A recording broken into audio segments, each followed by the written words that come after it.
The dog didn't growl, didn't beg, didn't even try to move when the man's boot nudged his ribs because pain had taught him that staying still hurt less. And that was the exact moment the former officer realized this was not a marketplace transaction but a quiet execution, waiting for permission to finish. Evan Cole had once run toward explosions without hesitation. Yet now, his hands trembled as he stood frozen at the edge of a forgotten flea market in rural Oregon, staring at a German shepherd tied to a rusted post, with a rope that looked older than the guilt sitting in his chest. The seller's voice cut through the air, sharp and careless, calling the dog broken, expensive, useless, as if loyalty could be measured by speed and obedience alone. Evan knew that tone. He had heard it in hospital corridors, in closed-door briefings, in his own head at 3 o'clock in the morning when the world went quiet and the memories grew loud. Before we begin, don't forget to hit like, repost, or share, and subscribe. And I'm really curious, where are you watching from? Drop your country in the comments. I love seeing how far our stories travel. Back to the story. 3 years earlier, Evan had been a decorated police officer and canine handler, trusted, steady, the kind of man others followed without asking why. Then came the call that should have been routine. The abandoned warehouse, the hidden device, the blast that stole his partner and the dog who had leapt forward because that was what he was trained to do. Evan survived. The others didn't. Survival felt less like luck and more like a punishment that refused to end. He left the force soon after, not because anyone asked him to, but because the uniform had started to feel heavier than the grief. The flea market wasn't a destination, just an excuse to leave the house and outrun the silence for an hour. Yet fate has a cruel way of waiting in places that smell like dust and rust. The shepherd lay low, head resting on the dirt, eyes lifted just enough to watch Evan without expectation. There was no fear in that look, only patience worn thin, the kind that comes from waiting too long for kindness that never arrives. Evan's breath caught because he had seen that expression before, seconds before everything went wrong, seconds before he lost what mattered most. What's wrong with it? Evan asked, his voice calm, despite the storm rising behind his ribs. Legs no good. Eats too much. Can't work. Can't God. Can't sell. The man replied, tugging the rope hard, enough to make the metal post screech. $10 and he's your problem. $10. Less than a tank of gas, less than the cost of a bad meal. Evan reached into his pocket without thinking, the decision already made somewhere deeper than logic, because some choices are not choices at all. They are instincts that refuse to be ignored. When the bill changed hands, the rope was untied and dropped like the last thread holding the dog to a life that had never been fair. The shepherd didn't jump or wag or celebrate. He simply struggled to his feet, favoring the injured leg, and stepped close to Evan's side, as if that spot had always belonged to him.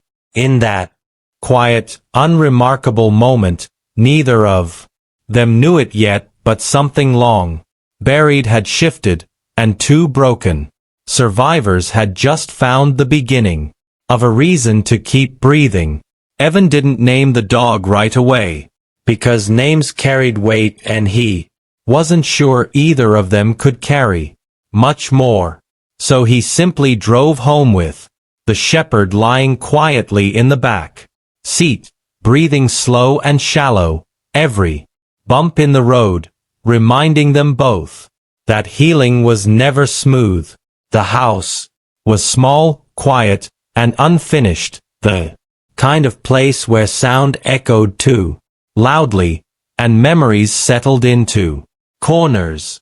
Yet the dog stepped inside, without hesitation, limping across the floor and lowering himself near the couch as if he understood that this was not a home but a refuge, still learning how to exist.